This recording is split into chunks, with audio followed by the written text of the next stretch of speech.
Hello, BookTube. I have tried this camera angle like 5 different ways, so hopefully this is going to work. We'll see. So this is shelf tour number 8, I believe. Either way, we'll put it on the description. Last time we ended up on Dickens. This time we'll move into Vanity Fair by Thackeray. This is in Everyman's Library. And it's introduced by Catherine Peters. It's Everyman's Library number 12. Vanity Fair, a novel without a hero. Then, moving right along, we got an Anthony Trollope. Framley Parsonage, another Everyman. These are a safe bet to pick up because they're pretty solid construction. This one has an introduction by Graham Hanley. The only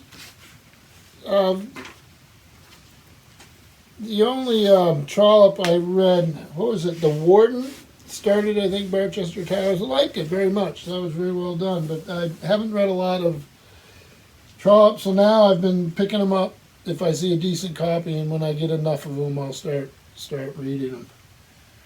This next one's a little different. Learning Not to Be First, The Life of Christina Rossetti by Kathleen Jones.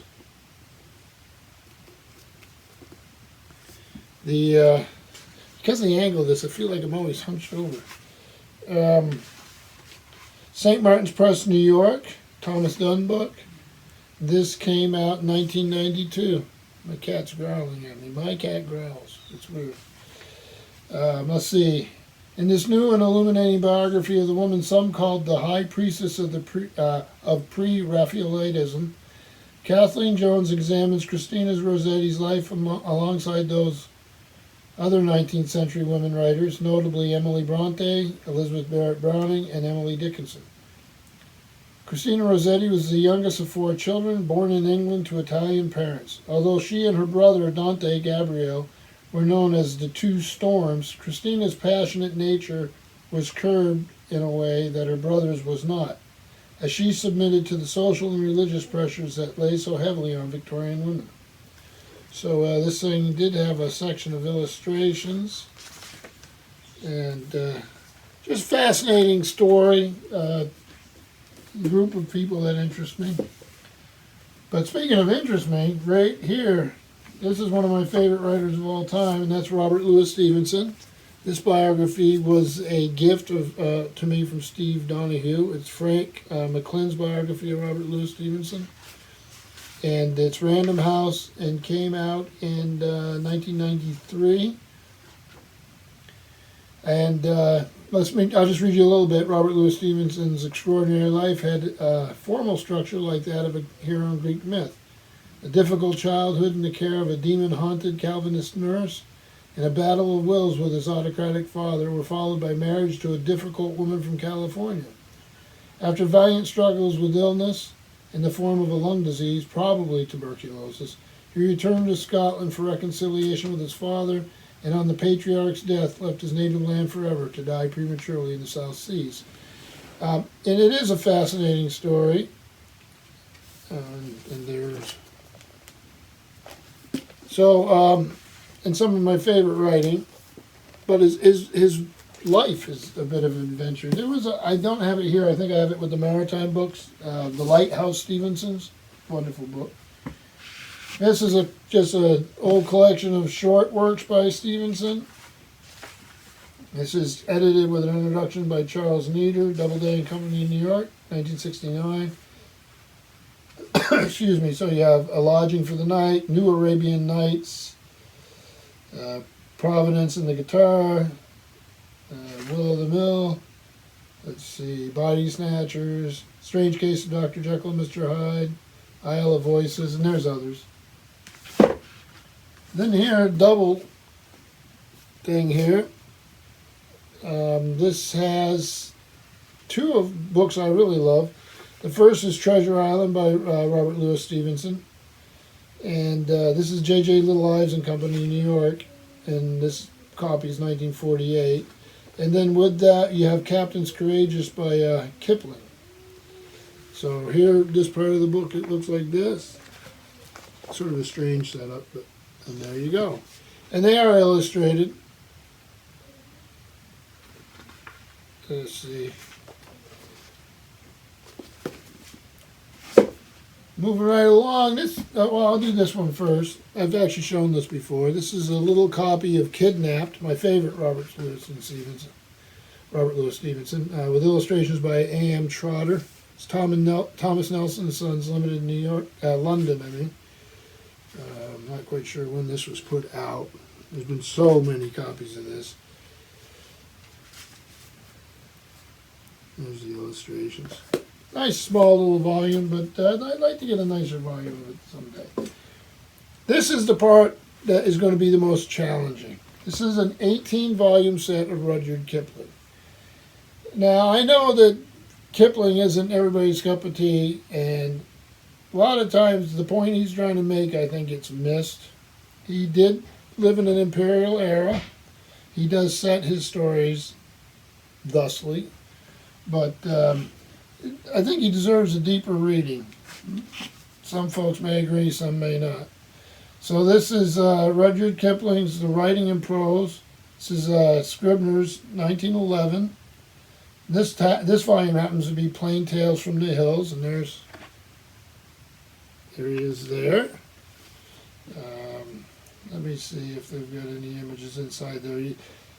These have the deckled edges. This is quite a set, actually. I don't know, I can't really, because of the edges, it's hard to just get to. So that's Volume 1. Volume 2 is Soldiers 3 and Military Tales, Part 1. And that is the artwork there. And this was 1911.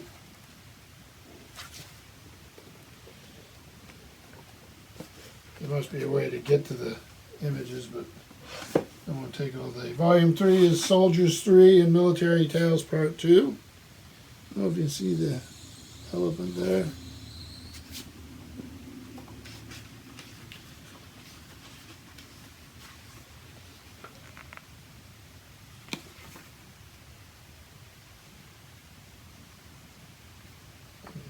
Pop that open. And this also 1911. The next one is in black and white.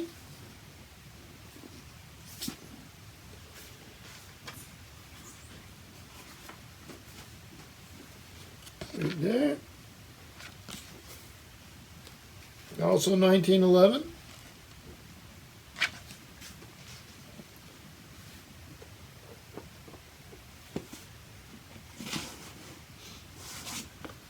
Then Volume 5 is The Phantom Rickshaw. These are all Scribners.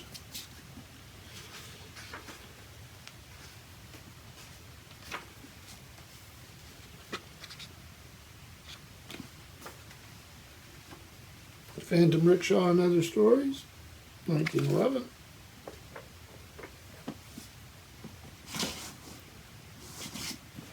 Here we have Volume 6, Under the Deodars and Other Stories.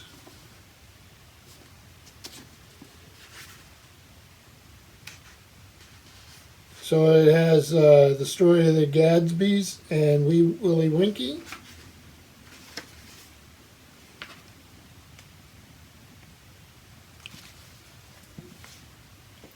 The next one is The Jungle Book, which is Volume 7.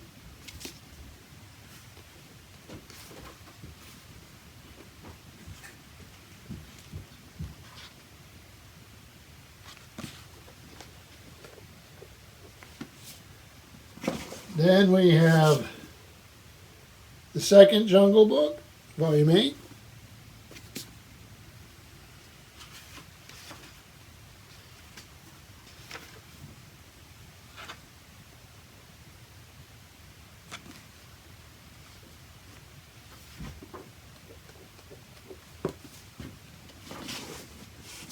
Then The Light That Failed, Volume 9.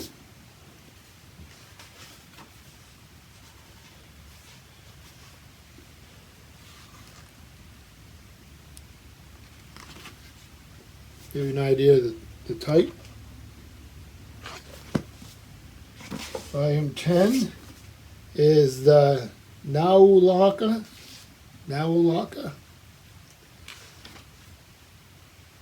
A Story of East and West.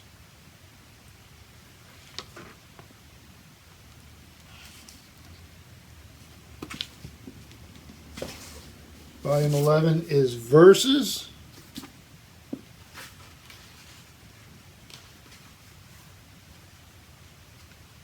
(1889, 1896).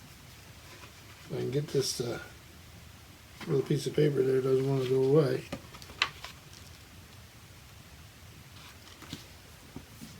And one of my favorites, or maybe my favorite, Captains Courageous, which we just saw over here. And that's volume 12. The Story of the Grand Banks. Again, I'm having trouble getting this onion skin, this protective sheet for the image.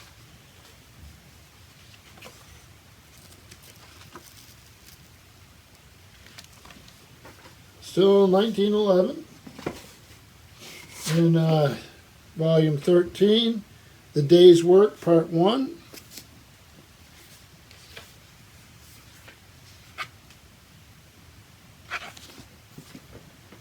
Obviously, volume, whoops, almost had a terrible disaster there. Volume 13, Day's Work, Part 2.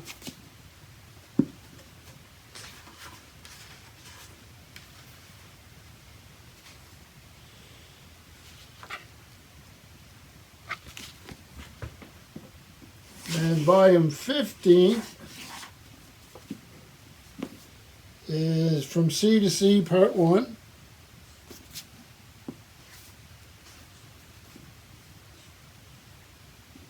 Let's see what that says.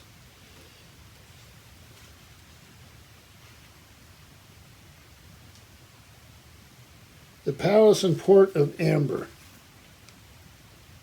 I don't know if you can see that. Volume 16. The set keeps going, doesn't it? This is From Sea to Sea, Part 2. Trying to keep myself in frame here. There is no way to put this camera up properly, or if there is, it's something I'm not picking up on. The Yellowstone Valley.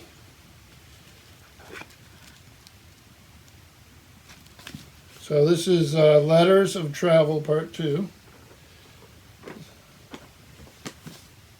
And then volume 17 is Early Verse.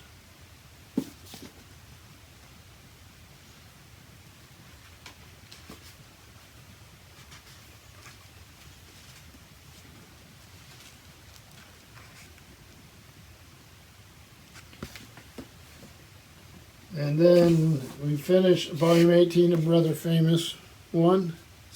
Stalky and Company.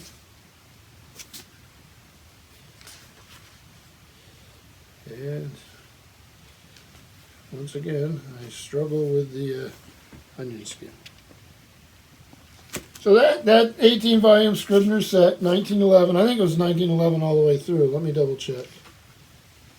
Yeah, 1911, the whole set. So then to finish off this shelf, these two are in pretty rough shape. I got them for nothing. The first is the complete plays of Bernard Shaw. I don't know if you can see the little outline of his noggin there on the medallion. The medallion cover of this volume is from the bust of the author by de Strobel. And this is from 1937. Printed in Great Britain by R&R Clark Limited, Edinburgh. So you'll see that it has the double columns, which some people don't like. They can be a bit much sometimes. And then a companion volume is prefaces by Bernard Shaw, Odom's Press Limited, Long Acre, London. Same printer. So a sociological, political, religious, autobiographical, and professional and miscellaneous prefaces. And again, so, and finally, we have one of these lovely, this is Green Mansions by Hudson. These are deluxe editions. I have another one coming up. I love them a lot because of the artwork. Deckled edges. So Green Mansion's quite a popular thing at one time. Three Sirens Press, New York, illustrated by Keith Henderson, W.H. Hudson.